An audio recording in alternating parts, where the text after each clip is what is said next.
మనం ఎవరిని బాధ పెట్టకూడదు? విధవరాళ్ళను బాధ పెట్టకూడదు. మీ బంధువుల్లో విధవరాళ్ళు ఉంటే ఎంతమందిని మీరు బాధ పెడతారో తెలుసా? ఎంతమంది మీద కాని మాటలు మాట్లాడతారో తెలుసా? ఎంతమందిని అవమానిస్తారో తెలుసా? కానీ దేవుని న్యాయం ఏంటో తెలుసా? ఎవరు విధవరాండ్ర పట్ల దయ చూపిస్తారో వాళ్ళ పిల్ల తరాల్ని దేవుడు ఆశీర్వదిస్తారని వాగ్దానం చేశాడు బైబిల్లో.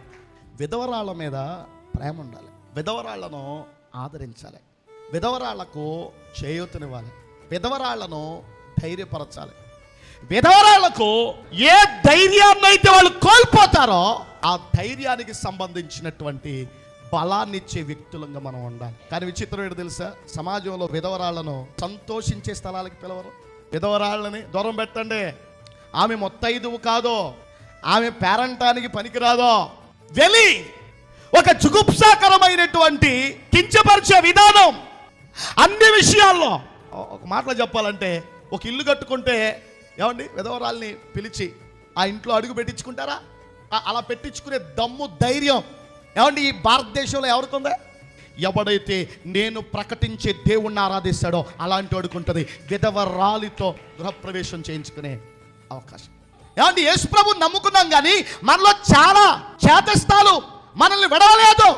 మనల్ని విగ్రహాలు విడిచిపెట్టినాయి కానీ విగ్రహాల నుండి వచ్చినటువంటి ఆచారాలు మనల్ని విడవల, ఆ వెలుచూపులు మనల్ని విడవలా. నువ్వు ఇల్లు కట్టుకుంటే విధవరాలు ఏడిపిస్తావు, పెళ్లి చేసుకుంటే విధవరాలు ఏడిపిస్తావు, పంచం చేసుకుంటే విధవరాలు ఏడిపిస్తావు, ఊరికి వెళ్తే విధవరాలు ఏడిపిస్తావు. ఏ మంచి నీ ఇంట్లో జరిగిన విధవరాలు ఏడుపు నీకు తగలాలి, అలా ప్రవర్తిస్తావు నువ్వు. కానీ దేవుని వాక్యం ఏమంటుందో తెలుసా? విధవరాళ్లను చిన్న చూపు చూడవద్దని చెప్తుంది, విధవరాళ్లను బాధ పెట్టవద్దని చెప్తుంది. చాలా మంది అలా ఆయన లేడు కదా మనల్ని ఎవడేం చేస్తాడా అని చెప్పి విధవరాళ్లకు న్యాయంగా రావలసినటువంటి సొమ్ములను కూడా అపహరిస్తారు. విధవరాళ్ల సొమ్ములను దిగమింగేటటువంటి అలాంటి సమాజాన్ని మనం చూస్తున్నాం. విధవరాళ్ల హక్కులను కలరాసే సమాజాన్ని మనం చూస్తున్నాం. విధవరాలికి భద్రత కల్పించలేని సమాజాన్ని చూస్తున్నాం. విధవరాలి పక్షంలో నిలిచి మాట్లాడలేని సమాజాన్ని మనం చూస్తున్నాం. కానీ నేను ప్రకటించే దేవుడు విధవరాలికి అండగా ఉండే దేవుడు. చప్పట్లు కొట్టి దేవుని మహింపరుద్దాం. ఆమె కన్నీళ్లు పెట్టుకుంటే కదిలిపోతాడు, చెలించిపోతాడు. ఆమెకు అన్యాయం చేసినోడు తోలు తీస్తాడు.